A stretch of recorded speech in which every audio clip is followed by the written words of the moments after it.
সিডনির প্রাণকেন্দ্র ক্যাসুলা power house অডিটোরিয়ামে অনুষ্ঠিত হলো বাংলা সংস্কৃতির প্রাণপ্রবাহ ভবের হাটের নবম পর্ব।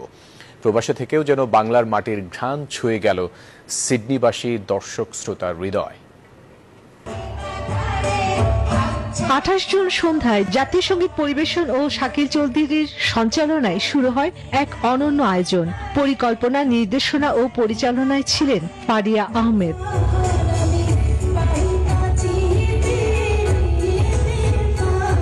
ময়মনসিংহ গীতিকা দিয়ে শুরু হয় এবারের ভবের হাট সিজন 9। বান্ডেল থাকলে প্রতি সেনমানিতে টাকা বাঁচবে। বিকাশ সেনমানি বান্ডেল কিনে জিতুন প্রতি লেনদেনে।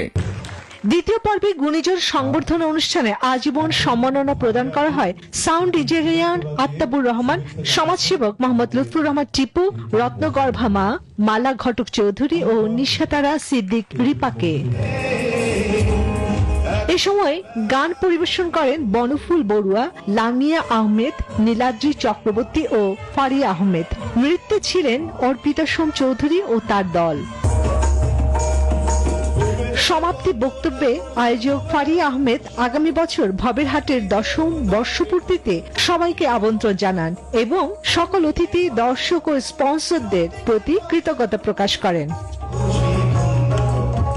ভবের হাট শুধু এক সাংস্কৃতিক আয়োজন নয়, প্রবাসে থেকেও বাংলা সংস্কৃতিকে ধারণ করার এক প্রাণবান অভিজ্ঞতা।